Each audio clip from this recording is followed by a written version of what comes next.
We're going to try and keep you entertained here with a very impromptu, very unrehearsed visit to Gilwell Park. I've never been there, maybe some of you have, but it's the Scout headquarters in the UK, and we've got a couple of the BATC friends there.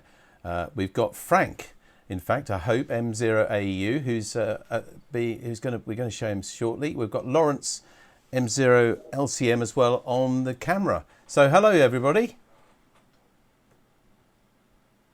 Thank you very much, David, and good afternoon to the BATC CAT23 conference. Welcome to Gilwell Park. Gilwell Park is the headquarters for the Scout Association in the UK, and we have approximately 110 acres of fields and woodlands for camping, for training of the leaders, and also it's the headquarters for our staff here for the Scout Association. So we're currently stood outside the White House. This is, I think it's a grade 3 listed building. It dates back a very long time. We've got a lot of history here, but it's also been extended over the years. The barn has now been converted to our main reception area for the campsite and the activity centre. And further round, we also have the offices for our staff. We have about 300 staff here at Gilwell Park who are full-time employees of the Scouts Association. Everybody else, leaders, activity advisors and everything, are all volunteers. And we have, I think we've got about 500,000 young members in the UK alone. So a very big youth organisation here in the UK. And Gilwell Park, as I say, is our headquarters. It's also home this weekend to Jamboree on the Air for the UK station here. We have a permanent special event call sign, GB2GP Golf Papa. And this weekend, we're running Jamboree on the Air and Jamboree on the Internet here for a number of youngsters. They're currently at lunch. We have 2 sessions, one in the morning and one in the afternoon. So we're unlikely to see any youngsters actually in the station at the moment. But I'm going to give you a quick guided tour and just show you some of the facilities that we've got here. Gilwell Park the Scouts now are a multicultural organisation. And Gilwell Park has religious centres for many of the different main religions. So behind me, you see one of the newest. This is Gilwell Park Mosque. And across to my left here, we have the Buddhist Sala. And further over behind me, there's a Jewish synagogue. We have an open-air chapel, and we also have a Catholic chapel as well on the site. So a lot of buildings. There's a lot of history here at Gilwell Park. We've owned the site since 1909, and it's been the Scouts headquarters ever since. This weekend, we're actually in a small building called the CIC. It's the Colloquium International Centre. I can never remember the name, so everybody just refers to it as the CIC. And we're in there in a couple of the seminar rooms. But just outside here, our one and only, well, in fact, we have 2 aerials here. We have a Carolina Wyndham for HF just hanging in the tree, just about to see the lines. And just underneath that, there's also a slim gym for 2 meters. However, that's only half the story. On the other side of the campsite, where we're normally located in one of the classrooms, are our main set of HF and VHF aerials, including a 16-element HF beam on a 100-foot mast. We also have a 2-element on 40 meters. We have a 3-element at 150 feet on HF. We've got VHF, we've got UHF, and we have a full set of satellite aerials as well. Unfortunately, today we haven't got time to take you over to the other side, but we'll certainly try and get some video and post it to the CAT23 at some point, so you can see some of the aerials that we have here. So, without further ado, let's wander into the building and we'll show you around the station. So just a reminder to everybody at home now, this is live from Gilwell Park, Scouts headquarters, because this is Jamboree on the Air weekend, JOTA, which is an annual event where Scouts work, other Scouts, with the help of radio amateurs from all around the world. And we've got Lawrence M0LCM on camera, and this is Frank.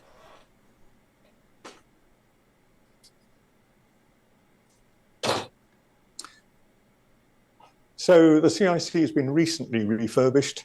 It's been part of the conference centre here at Gilwell for many years.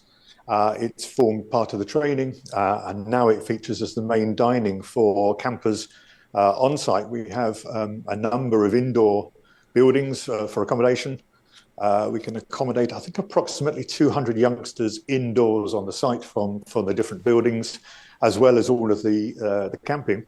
In the past, we've had over 10,000 scouts camping at Gilwell Park. It's big enough to accommodate that sort of number. Nowadays, we see much lower numbers than that.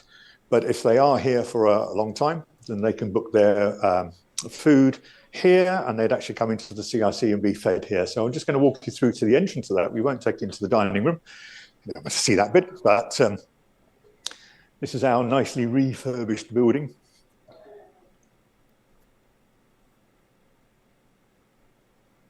And it makes for a very pleasant area for the youngsters to come and enjoy their breakfast or lunch or dinner. Okay, so these are the seminar rooms. There are actually 6 in total. They can be opened out into just 2 big seminar rooms. The left-hand set, at the moment, we're only using a very small part of that for our Skype. The event this weekend is Jamboree on the Air and Jamboree on the Internet. Scouts connect with other scouts all around the world. We're using shortwave radio. We have 3 HF stations running, as well as other associated technology, which we'll see in a moment. But we also do Jamboree on the Internet, and we use Skype, especially here, to connect other scout groups. And they'll come on and they'll obviously see the other group and they'll interact with a Skype call. And very often we'll get scouts there singing a song from the local, or they'll explain what the traditions are of scouting in their countries. And the youngsters get a great deal of satisfaction and enjoyment out of meeting scouts around the world using the internet. So at the moment, as I said, this is lunchtime. This is our Skype room. It's all set up. We've got a session starting at 2 o'clock when my next load of young people will be in with their leaders. And they'll be joining us in here for Skype, and they'll see who they can get. We saw Tunisia earlier. Where else have we seen? I think there was certainly several groups around the UK, but yeah, hopefully there's usually a lot of people on from Europe especially. So we look forward to them meeting scouts from there.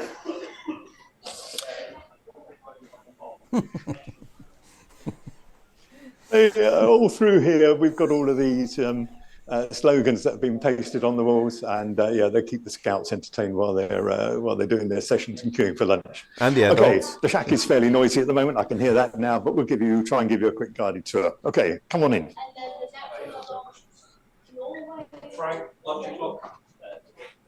So this is the main Jamboree on the Air station, and I can see David on the screen at the moment. So it's obviously running on the stream. It's a little bit behind schedule because hopefully it's me up there at the moment and not those two. Anyway, this is our studio. At the moment, I have a television studio set up with a green screen. And what the scouts are doing, or the youngsters, it's not just scouts, it's cubs, beavers, scouts and explorers. I have it set up at the moment so they can come and present the weather. We have a green screen and we have an auto cue on the front of the camera. So they'll come in on the activity and they'll write their script to edit on the auto cue, and then present it on the auto cue, and they can see themselves. So if I stand in front of the camera, let's see if my green screen is still working. Okay, so there's the green screen, and there is the auto cue. And so on the auto cue, I've also got a foot switch here, and I can basically then control the auto cue on the front of the camera and can just scroll it at my own pace. So the scouts come in and they get a chance to write their script, and they then present it to the screen, and we have record. So let's go behind the lights and behind the camera. Let's have a look at the technology section here. Everybody scrambles out of the way.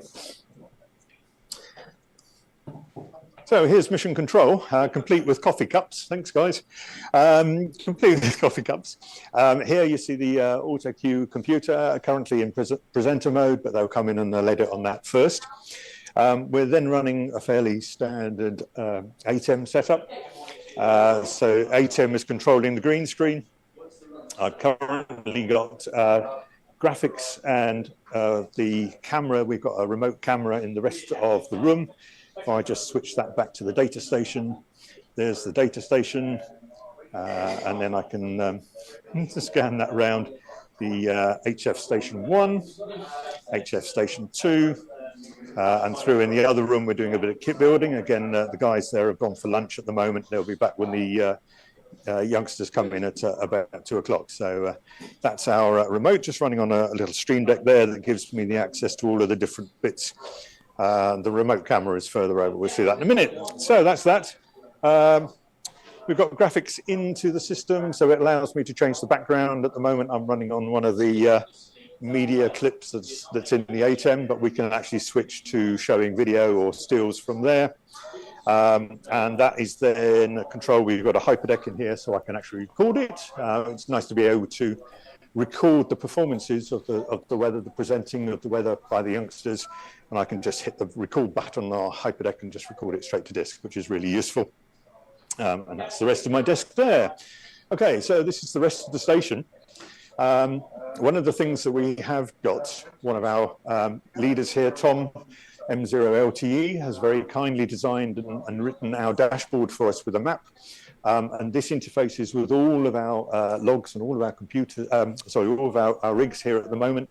And it shows live exactly what we're doing on any frequency. So when scouts connect to our website at jota.gb2gp.org.uk, they can then see the map and the frequencies live. They can see who we're contacting at the moment. They can also see what we've worked. This has only been running for a couple of hours this morning since we came in. So by the end of the weekend, this hopefully will be full of little dots. And at the end of the weekend, we've got a really good picture of where we've contacted live on there. But it's important for the other scout groups around the world. They can very quickly find out what frequency we're on, so we don't have to rely on the clusters or anything like that to spot us. Okay, let's move forward to give you a quick guided tour of the radio station. We are running data. We're running on a Flex 3000, fairly standard FT8. FT8 is quite a nice mode with the scouts because it allows us to demonstrate very quickly where we're being heard. We run PSK Reporter if it's up and running in the background. No, somebody's moved that off. Thank you. But we have PSK Reporter reporting live our spots, so we can see how far we're getting, and we can see what other stations are on. And obviously, we're able to demonstrate the principles behind the data contact. However, we also have 2 meters and 77s with an ICOM rig. I think it's a 9700, but I'm not sure. I'm getting nods, so that's a 9700. There's my remote camera. That was the one you saw me playing with earlier. Outside, we are running QO100 on narrowband at the moment. We were hoping to have wideband. Unfortunately, Phil is ill and unable to join us this weekend, so we haven't been able to push our television pictures up to the QO100, which we'd hoped for. But we are on narrowband, and Tom here is actually working on the narrowband at the moment. Lawrence has just given you a quick view of the dish outside. We have a unique elevation set up there in order to ensure that it's at the right location, but it works perfectly, and so don't knock something that works. You're on a campsite, what can you do better than a couple of logs? Okay, so our 2 main HF stations here. Both of these are running into flex radios, and they're running across the network to the other side of the campsite. As I said earlier, our main aerials and our main radio station are located in a cupboard in a classroom on the other side of the campsite. It's about 500 yards from here, maybe a little bit less than that. But we basically then run laptops across the network to the flex radios in the cupboard, and it allows us to operate from anywhere on the campsite. We've got very good network throughout the campsite. Name on the next photo. My name is Mark, Mike Alpha, Charlie. A little bit closer to the microphone so I can hear you. So that's our, just looking, that's our 40-meter station, and Dave here is working on the 20 meters. Before I started playing bass guitar, and I joined the band after that. So, Dave enjoying his time on 20 meters at the moment, I think. So that's our main station. And the youngsters will come in here. We have headphone splitters on all of the radios. So they'll all come in and pick up a pair of headphones and listen to what's being said, and then they'll get a chance to connect with the other people at the other end. Now, hopefully it'll be a lot of scout stations this afternoon, but you can never really tell with JOTA. A lot of people want to talk to Gilwell Park anyway, and so it's always very busy. You can usually be relatively sure of a pile up from early in the morning to late in the afternoon. So at 2 o'clock, this place will be buzzing with youngsters, and we'll have 3 or 4 on each of the radios. Some will be doing the TV station, coming presenting the weather, and then some will be taking part in the kit building. So walk this way. Good afternoon. My name is Tom. So we have been doing kit building here at Gilwell Park for probably in excess of 10 years now for Jamboree on the Air. We have anything up to about a dozen stations. I've got about 8 leaders helping me this weekend run the kit building. And what we're doing is we are producing, if they haven't stuck that down, here we go. They get to produce a little electronic kit. This one's an amplifier, and then they can plug it into their phone or whatever music device they're using, and they can actually amplify it through a speaker. He says, looking for one of the kits. They've put all the kits away, as you can see at the back. We've got a lot of the kits all ready to go for this afternoon. We're all set up for a big session this afternoon with them. But they can come in. It takes them, we found about 20 minutes to build the circuits, which is fine. They have 3.5 hours with us in total. So between the Skype and the television and the HF station and the kit building itself, they get 3.5 hours with us. So they hopefully will enjoy it and have a good time here and learn something at the same time. We get a lot of questions about how things work, why we do things in a particular way, as you can imagine. And we're always happy to accommodate them. Okay, so that really is, in a nutshell, that's Gilwell Park.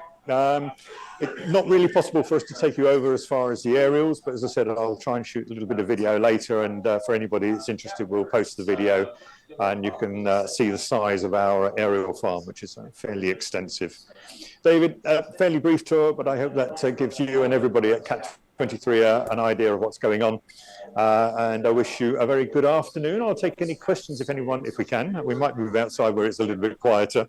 And we'll take any questions if anybody has them, any comments.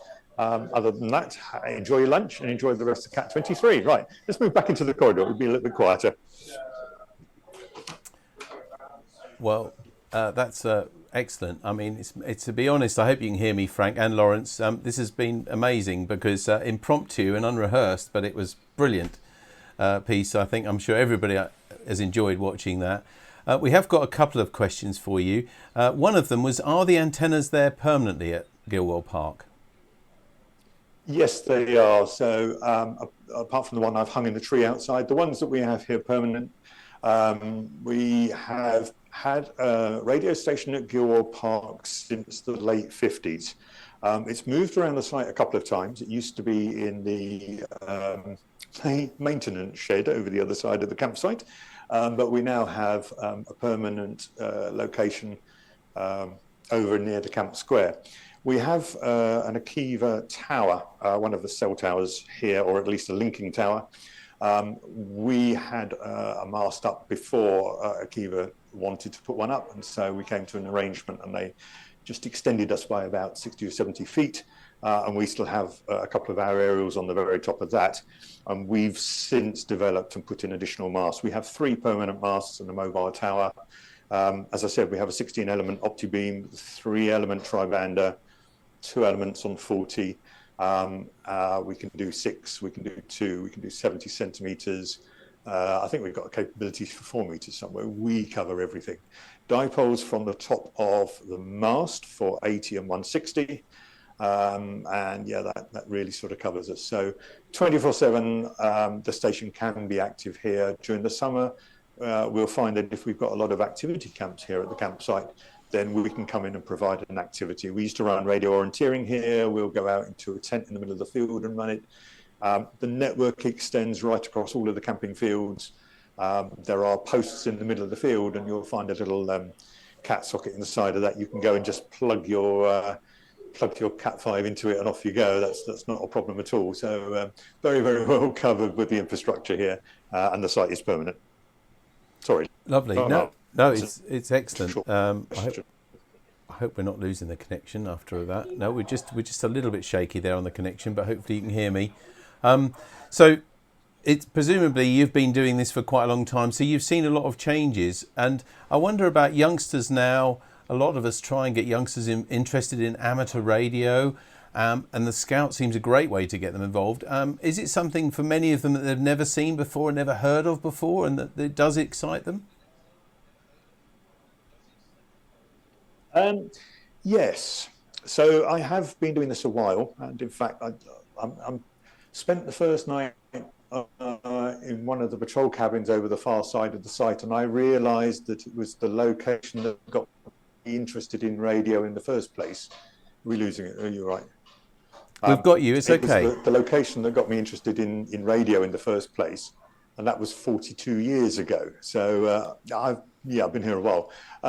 Are they still interested? Yes, they are. They're seeing technology that nowadays is a little bit unusual, and we have Morse key in there that they can send a bit of Morse code. Radio generally, although all of them have a phone in their pocket, they don't appreciate how radio works or what it does. And they are fascinated by the fact that with just a bit of wire strung in a tree outside, you can hear all of these people around the world and you can make contact with them. You don't need the internet in order to be able to talk to people. So we find that the youngsters have an incredible interest in it and a fascination, and especially something like the kit building. That's something they don't necessarily get the chance to do at school. It's probably something their parents don't do, and to come and build an electronic circuit that then works, it blows their minds in some cases. Fantastic. Well, I think we're going to leave you there because we're holding on to the phone signal. It's been great, and we've got lots of wonderful comments, seriously, on both BATC and on YouTube. Dave M5TXJ says, excellent stuff, Frank. They were aerials in my RAE. I'll continue to use aerials. So that's from him. And M0YDH says, hello to Frank from us at GB2WSD watching on QO100. I don't know where that is, actually. Okay, do you know where that is? Hopefully we'll speak to some of the other stations around. I know there are a couple of stations around. Unfortunately, plans for getting our signal from here up to QO100 haven't materialised for the television. Maybe next year we'll have another go. But it's certainly been a pleasure to be able to show you around the station here today, and enjoy the rest of your day. Thank you. Thank you very much. Yes, I think with some of the pictures from our BATC are being streamed by other amateurs to others making contact through QO100. So you're making it there. Just to worry one last final question. You're obviously on the air now. You're on the air today until what time, and then tomorrow? Can you give us the times, please, Frank? So today we've got youngsters here until 5:30 today. Tomorrow we have a session from 9 till 5 with a break for lunch in the middle, an hour at, I think it's 12:30 tomorrow. But this evening, a lot of the operators will be back in the shack. So we should be on from, I would imagine, anything from about 8 o'clock onwards. As to what time we finish, that's up to the operators. I have been known to go right through, but those were in my younger days. Now I think we should probably be here till midnight at least, possibly 1 or 2 for those that are keen. But if you do see us, as I said, look out for the website. Give us a shout on Facebook, or I'm not really doing any of the other social media platforms at the moment, but GB2GP has a Facebook page. Please do have a look at it and join us. Give us a shout on there. If you're on the air, please do give us a call, because we welcome any calls we can get. Thank you very much. Absolutely. Thank you. Well, I know I promised it was a final question, but I have got one very final question now, because we have got a few people asking, including Tim, G4DBL. Are you looking for volunteers to help at Gilwell Park, or do you have enough radio amateurs to do the things that you want to do? We're always looking for volunteers, especially the Scout Association looking for leaders, etc. Now, I don't think that was the aim of the question, but I will give a plug at the moment that leaders are always very welcome. In terms of volunteers for the station here, we have quite a big team. There's about 25 of us in total, with everybody that helps on and off. We have 2 other sites this weekend. We have Yulbury in Oxford, and we also have Broadstone Warren down in Sussex. And at those stations, we're looking to establish, or those campsites, I should say, we are looking to establish more permanent radio setups. So if you're closer to Oxford or to West Sussex, it may be something you can do there, but certainly here, very often there's the chance that we might not have people available. So yeah, volunteers are always welcome. We're going through a slight change here at the moment where the room that we use for the radio station is being used for other purposes generally. So we are hoping to change the setup and move to a more permanent purpose-built building at some point. However, that's long-term plans, not short. But yeah, if there is anybody interested, you've got my details as editor of CQ-TV. Drop me a note. I will certainly get back to you, and I can add you to the list of volunteers that would like to come and operate here. And yeah, you'd be welcome. Thank you very much, Frank, and thanks to you and to Lawrence for being cameraman for this very impromptu tour, and also to all of your colleagues there, especially helping on the radio side for JOTA and JOTA, Jamboree on the internet as well. And just to prove this really does work and get people interested in our hobby, Andy G4RFX says that he discovered radio through JOTA 40 years ago. So there's living proof that what you're doing is really helpful to keep our hobby alive and bring new people in. Both, once again, thanks very much to you, Frank, and to Lawrence and everybody else there at Gilwell Park. Thank you, David. Have a good afternoon, everybody. We'll see you at the next CAT. Cheers. And you. Thank you very much.